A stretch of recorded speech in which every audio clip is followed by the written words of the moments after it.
The Boulder City Sports Network is sponsored by Superior Builders, Inc. of Nevada, building spec residential and commercial with our investment partners for nearly 20 years. Contact Aaron at sbinevada.com for more information.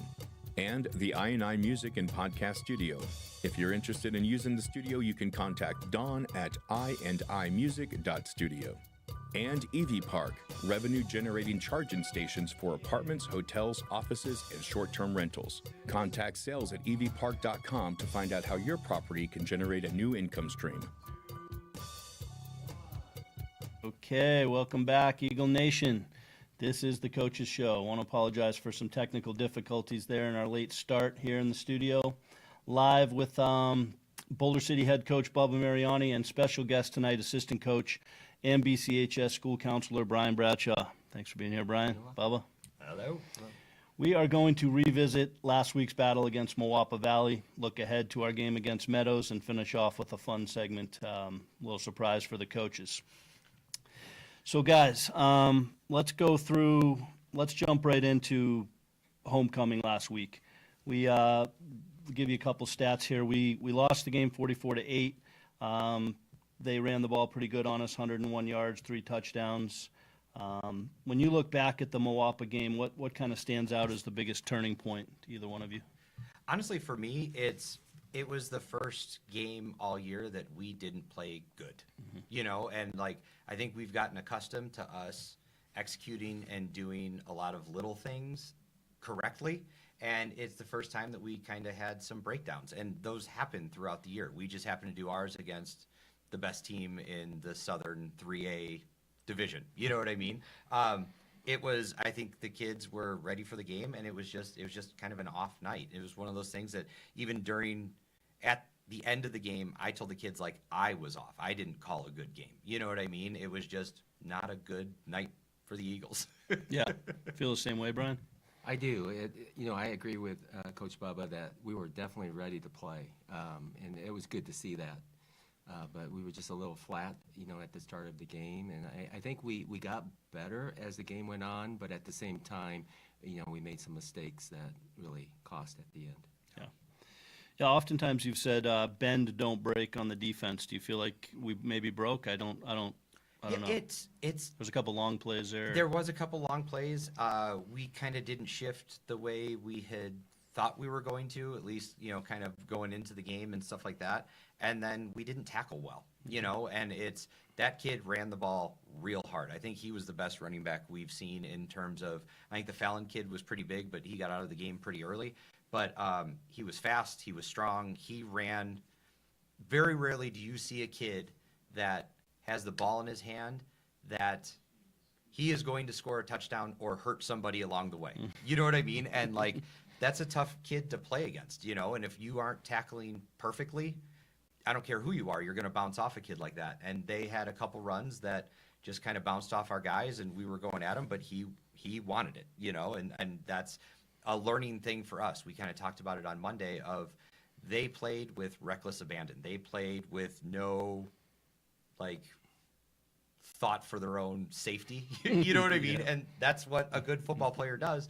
And we kind of saw that, and now we're kind of hoping to get that out of our guys a little bit. Mm-hmm. How do you feel the offensive line performed in protecting the quarterback under pressure? Okay. I overall, we got together this morning and watched film, and overall I thought we did a good job protecting the quarterback. What we struggled with was run blocking, especially early in the game.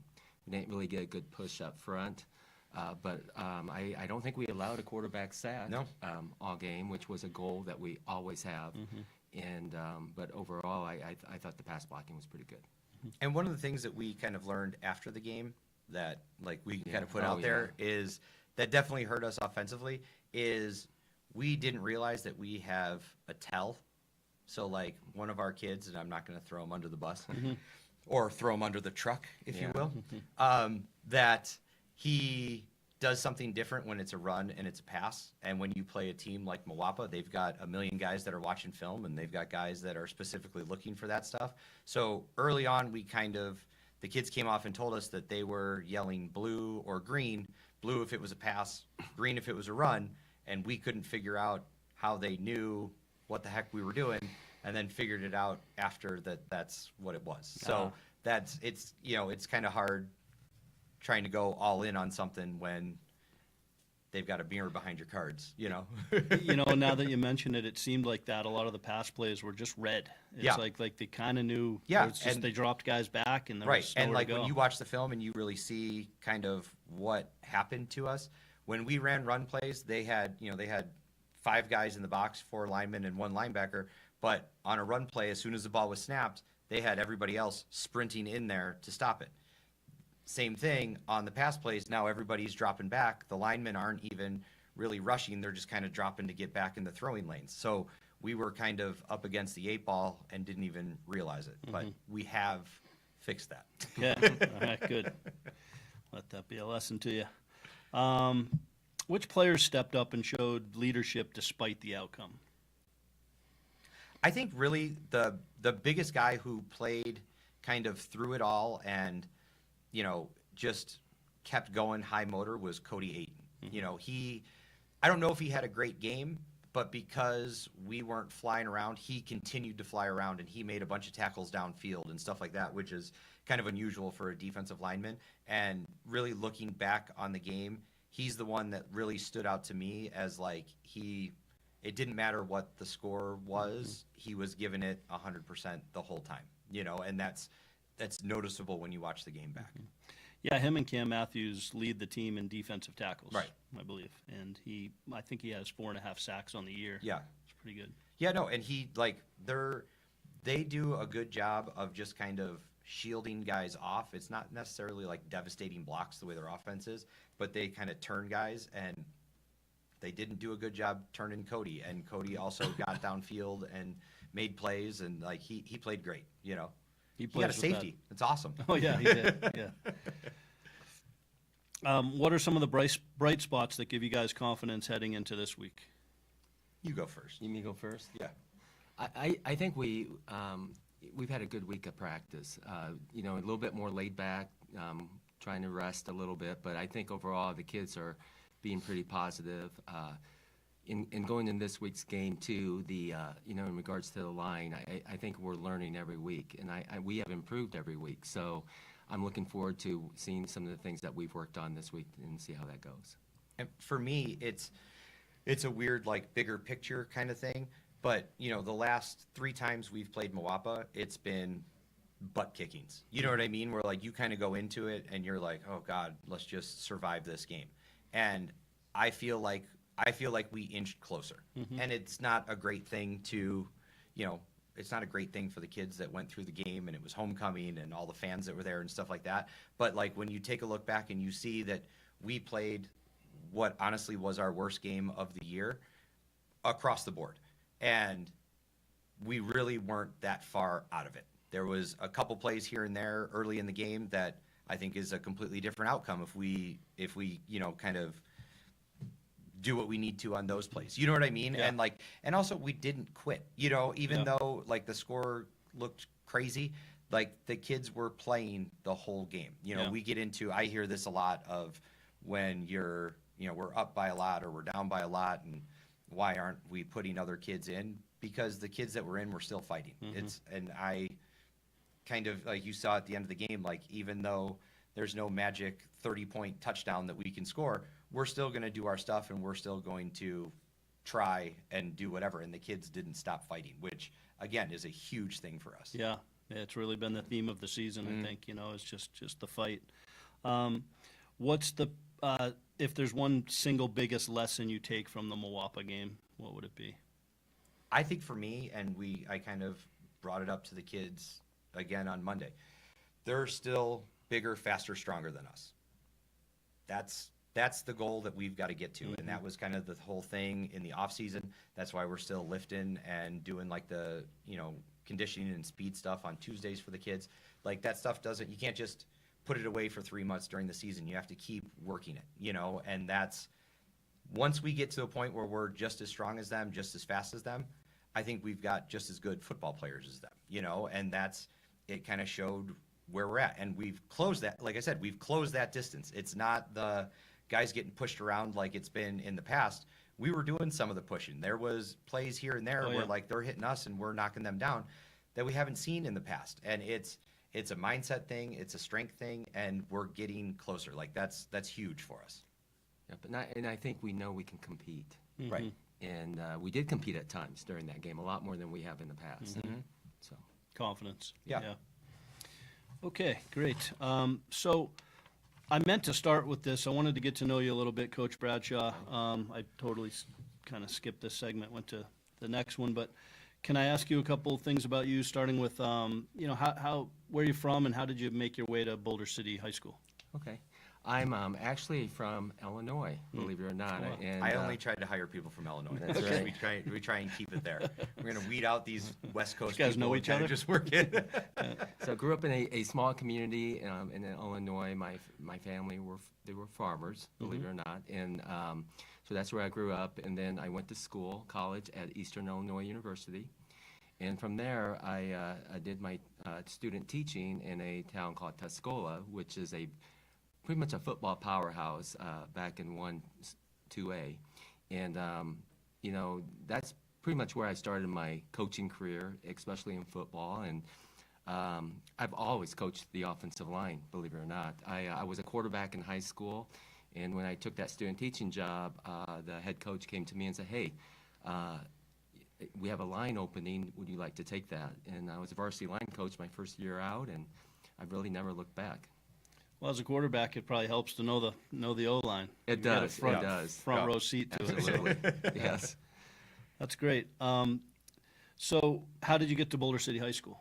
So Boulder City High School. So I wanted to do something different in my life, and family was looking at making the move, and decided to come out here. And one thing that I wanted to do is come to Boulder City. It's a place I wanted to live and get back into coaching. I actually used to be a principal when I was back in Illinois for a few years, and just was ready to really get back into coaching, and so that's how I ended up out here. I could see you as a principal. Yes. Because you're also a counselor at Boulder City High School. That's a new role for you there? It's a new or is role. that- I was at King Okay. for a few years as an elementary counselor, but I've been there now for about almost a year. Okay. So. All right. How do you balance the role of counselor with the demands of coaching? It's been a lot easier being at the high school than at the elementary. It's a busy job being a counselor, but I get to be around the players and the athletes all day long, and that has really helped me build relationships and have that connection. And also coaching staff and Coach Bubba, he's been very understanding when there is something that comes up at the end of the day where I might be a little bit late getting to practice, but it's really worked out well. And it's amazing. Like, I wish we had spots for everybody to be within the building. Like, it's so nice having coaches within the building, and like this year it was like a huge jump because, Brian kind of came into the high school last year after football season. Coach Armstrong's been in the building, and then this year Josh Fotheringham's in the building as well. So like having 4 people kind of within there, it's nice to, you can kind of talk shop during the day, but then also the kids have multiple people that they can kind of check in with and make sure everything's going good. You know what I mean? It's really great having people on staff. Sure, that makes sense. Yeah. So you're the offensive line coach. What's your core philosophy, if you have one, on developing young offensive linemen? I think something that we really focus on is technique. Okay. I believe in a lot of repetition. I believe in footwork and just, being in the right spot. I also am a big believer in communication and everyone being on the same page. And I think that's why we're having success. This year we have a group of kids that really connect, understand what they're doing, and that's something we spend a lot of time on.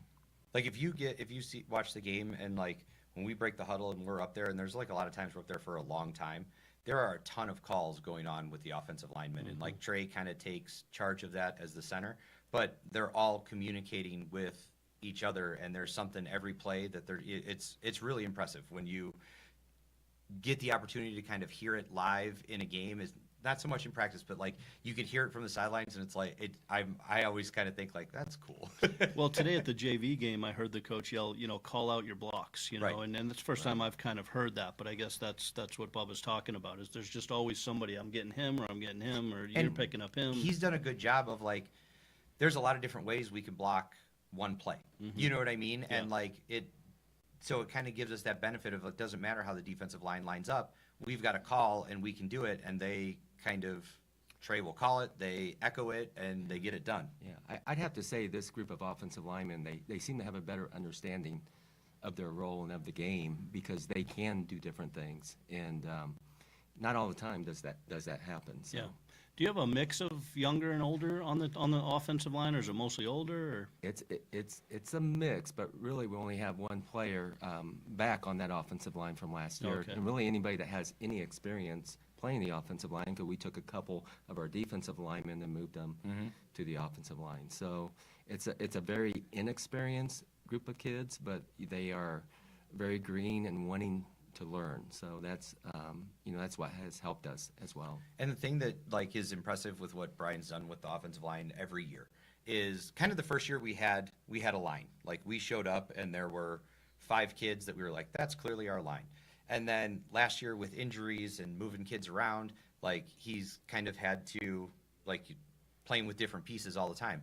And then this year we really had a ton of inexperience. We had Trey coming back at the center, and then Tucker and Kirby like kind of worked in at a tackle where neither of them had played offensive line before. Carson Sanger at the one tackle, like he's a good lineman. He's played line forever, but he's a sophomore, so it's his first time playing varsity, and that's just a whole different thing. Then you got Gage Rhodes, who's 7 varsity games. never put a helmet on before this season. And then Alex Kessler, who kind of came in, worked his way in. You know what I mean? Like Victor Becerra has been kind of bouncing around and stuff. Like we've got a lot of kids that are playing, and he's got every year. I feel like we're kind of giving him kids that are first year guys, and we're like, hey, here's the 5 that this is how the team goes based on what they do. Good luck, Brian. The other thing that has really helped is I have more time with them in practice because they only play offensive line. Okay. Every once in a while you might see Carson go into the D line, but overall they're mine all the time, and that has really helped us become pretty good at what we do. Yeah. Do you have any favorite coaching moments from your time at Boulder City, or even before that? Gosh, what I really enjoy is having film with the linemen, and something that I do too is I grade all of the linemen after every game, and having conversations with them about how they're doing, what they need to work on, things that they're doing well. Those are times that a lot of people on the outside don't see, but as a coach, it's rewarding to work with kids in that type of way. Yeah. And like we do it on Wednesday mornings, like so we did it this morning, and like they get there early, which is impressive. Nobody's late. They all show up.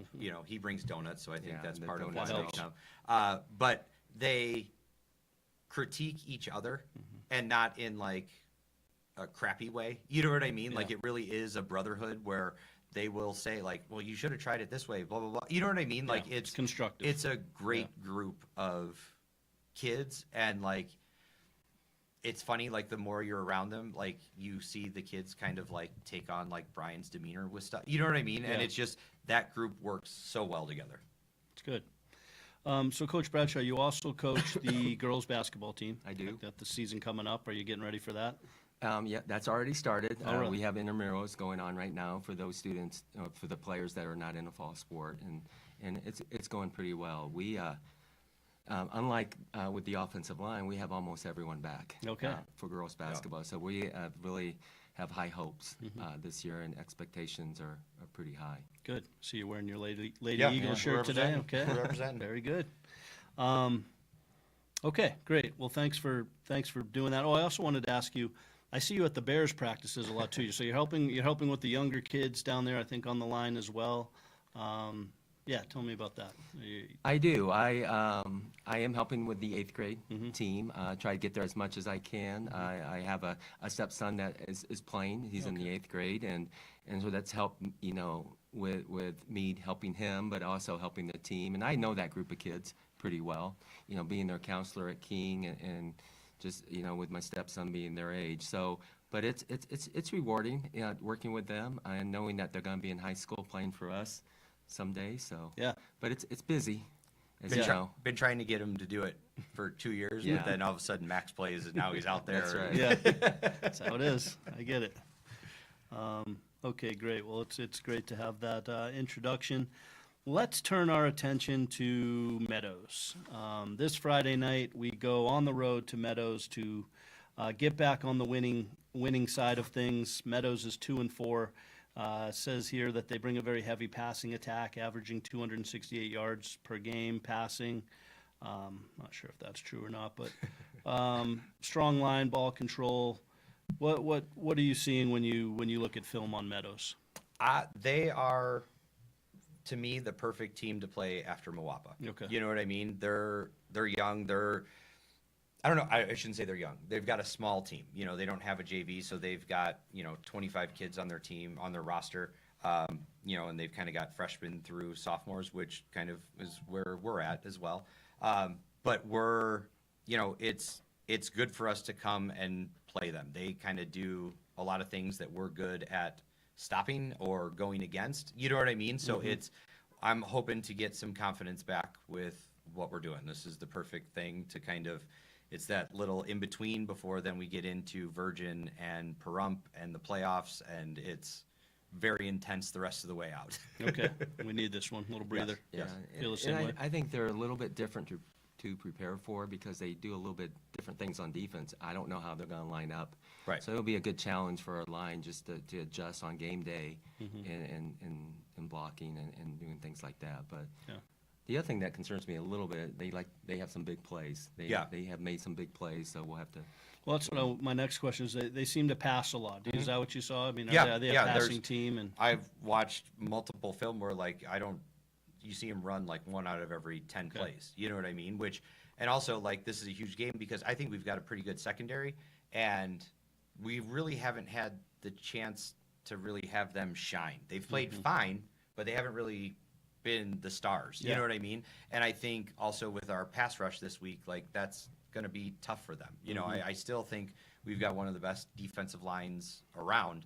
So they're going to have to deal with that and a bunch of good guys on our back end, and good luck.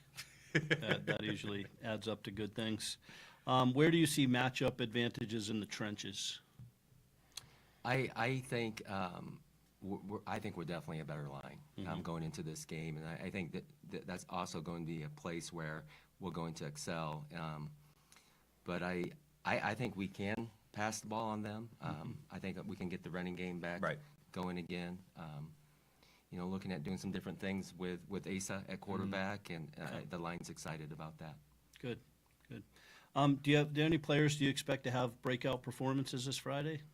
I'm really hoping that we can get our running backs, and I don't care which one, but are combined together over 100 yards. Yeah. We still haven't done that yet, and I think they're running hard. We've got 2 this week in terms of Jolton and Cohen, and then we'll kind of work Jappy in there a little bit.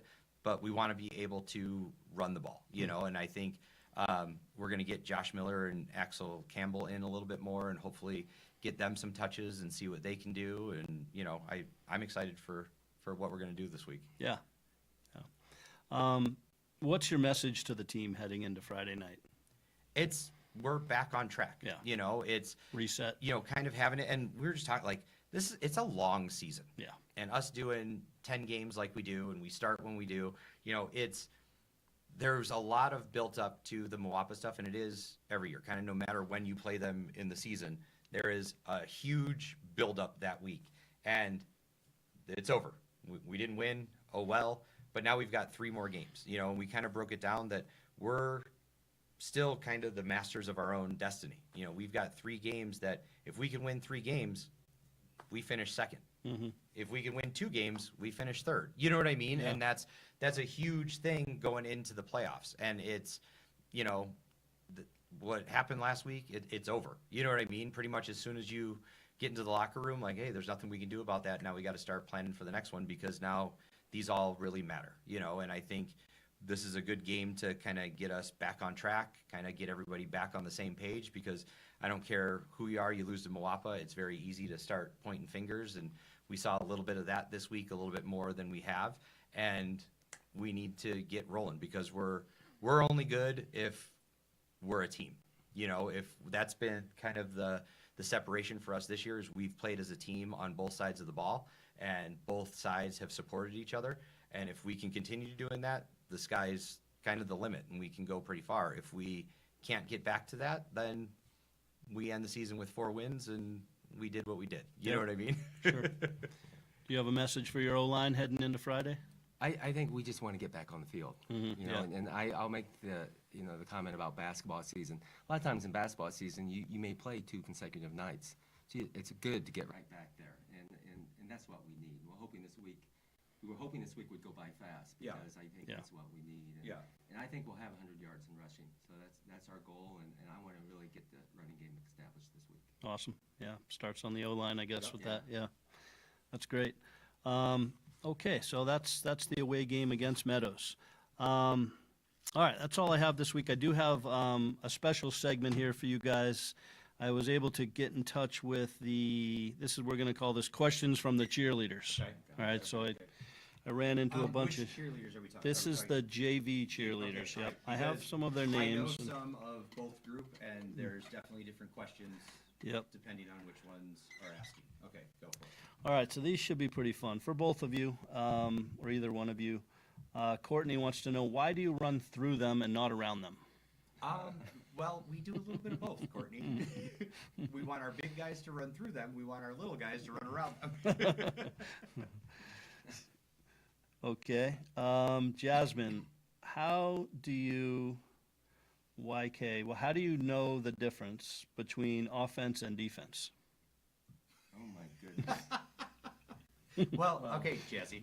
When we are in charge of the ball, we're on offense. When the other team has the ball, they're on defense. That's probably the easiest way to And explain you it. know what? I need to talk to her tomorrow because she's planning on playing flag football, and that's something she needs to know already. She's gonna need to know that. And hopefully when we're tackling, we're on defense. Okay, yeah. Now, we don't want to be on offense and making a tackle.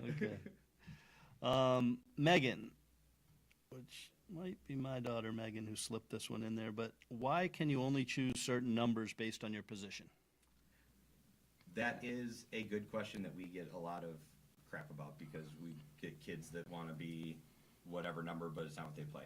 So it's basically based on eligibility in terms of who can touch the ball. That's the way the referees are able to tell who's supposed to be on the line, who can run the ball, all that sort of thing. You know, and that's a rule that they put in God knows how long ago in pro football, and it's just trickled down. You know, the JV team changed uniforms today because they had uniforms that Ask you about that. What was the other debacle refs- with the? other refs were complaining about it, and quite frankly, it's JV and B football.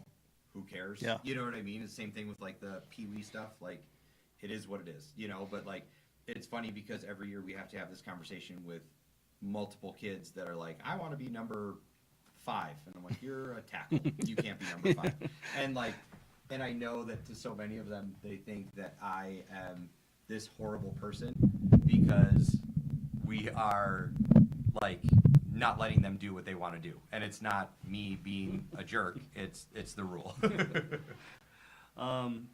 Yeah, there was some. I think all the cheerleaders. Speaking of cheerleaders, had the uniforms or something because they wore them to homecoming. Yes, there and was we a haven't huge gotten them back thing. yet, Yeah. so then they couldn't get all. Yeah, it was a whole debacle. I'm like, Jack, why are you number 7 today? Yeah. Tori, are Tori and Brinley the best QB and wide receiver duo? I will check that out and see. Maybe we can get them out on the field next year. TBD. That's right. Maddie, why did you decide to start coaching? It's either one of you. You can go first. It's just something that's in my blood. I mean, I volunteered at a very young age, and I just very passionate about coaching and just really enjoy sports and the game, and it's the closest that I can get back to playing. So Yeah, and for me, it was seeing and hearing all the stories of my grandfather coaching and then seeing my dad do it and doing all that. And, like, I was that kid, like, in high school. I never had that, like, I'm going to be in the NFL or I'm going to play Major League Baseball. Like, it was always a matter of, like, I'm going to be over there doing what they're doing on the sidelines at some point. You know what I mean? That's just kind of been forever. Yeah, yeah. Okay, Kai wants to know, what's your favorite cheer? Oh, my goodness. I like Put you when on the spot. I give this to Drew all the time, where I was like, and I'll say like, we weren't tackling because nobody told us to be aggressive. Be aggressive. Spell that out. And then Shannon jokes all the time too, because like there was one game last year, and I don't remember what game it was, but we didn't tackle somebody on like first 3 plays, like they scored, and she's like, not once did they say defense, not once. Like, so, you know, if you're not going to say it, we're not going to do it on the field. That's your job as a cheerleader. to Come tell on, us. cheerleaders, good job. You have a favorite cheer? I think for me, it's when we score a touchdown. Yeah, how they And run down. They run up and down, I like yeah. that I too. like that. And you know, speaking of cheerleaders, we do appreciate their support. Yeah. And I know even, you know, in basketball as well, it's nice having them at the game And we they and do it's a great job. and it's something too that like we've done games where the cheerleaders haven't been there. Yeah. And it is, you feel like you lost your phone. You know what I mean? Like it's Yeah. just, it's something is off. You know, the other night when we played Democracy Prep, and was that the game where we didn't have the paper to run through? Yeah. And like all the boys are like super excited, and like we go and we're ready to walk through the Eagle, and like we get to the other end, and there's like, we're just standing there because there's no like paper to run through, and like it's Yeah. things like that where you're like, oh God, like they are a part of what we're doing. You know what I mean? And like, and it's, they go together, and like it's weird for us when they're not there. You know what I mean? Well, And I imagine it'd be very weird for them to cheer on the sidelines and there's no game going Yeah, on. that Like would both be- of those would be very weird. they had an awesome game Friday night against Moapa. I mean, they were flawless. Yeah. Yeah, and the band was flawless. Yeah, You, yeah. know, you guys were the only ones that really. Kendall, who's the best player? I don't know. Offensive line, O-line. O-line. Just giving them all the Give 'em nod. all the- Okay. Okay. Oh, yeah. Yasela, who is the best toe touch out of the coaching? Who has the best toe touch out of the coaching staff? Well, What is a Since- toe touch? it's when you jump and Oh, feet out and touch your toes. I know who did have it. It was Coach Ramsey, but he left us. He by far had the best toe touch. I was- I want to say Dunnigan, but I can't Yeah, say I Dunnigan. can't. I don't know the last time he's touched his toes. Maybe it was when he got bit by that scorpion. But I'd go with Parker. I bet Yeah, Parker Parker can do it. probably does. Yeah. got some ups. Yeah. Yeah. Yeah. Okay, last one, Charlotte. Who has the best high kick out of the coaching staff? So kind of along the same lines. I'd go Armstrong. Yeah, He yeah. seems fancy like that. Special teams coach, kick, Yeah, you know, kick. it makes sense. Okay, yeah, makes sense. We might have him next week, possibly. Okay, guys, that's a wrap. Anything you want to add to the show here? No, I think for me, like the biggest thing is, yeah, we lost last week. We didn't play great, but we get a chance to come back and do it again. It didn't end our season. It didn't kind of derail anything. We get to go and play, you know, and that's something that we'll talk about a little bit more the rest of the week. You know, there's very few teams ever go completely undefeated. Very few, you know what I mean? Like everybody goes through it. It's, you know, it happens, and now we're ready to move on to what I think could be a really exciting kind of run here at the end of the season. Yeah. And I guess something I want to say is, you know, being an offensive line coach, I think we do need to give a shout out to our defensive line because they push us every day in practice. Mm-hmm. We have a heck of a defensive line, and our offensive linemen, you know, struggle at times against them, but it's making them so much better. And we have a lot of competitions Yeah. in practice, but I do have to say that's one reason why we're improving each week is because how hard our defensive line does push us. Mm-hmm. Great. Well, guys, thanks both for being here, giving us your time always during these busy weeks. Thanks for making a special appearance. I think everybody will appreciate that. And you guys don't quit, so we're not going to quit either. The fans will be there Friday night to support you. From all of us here at the Coaches Show, thank you for tuning in. And as always, go Eagles. We'll see you Friday night and next week. Sweet. Thanks. Bye-bye.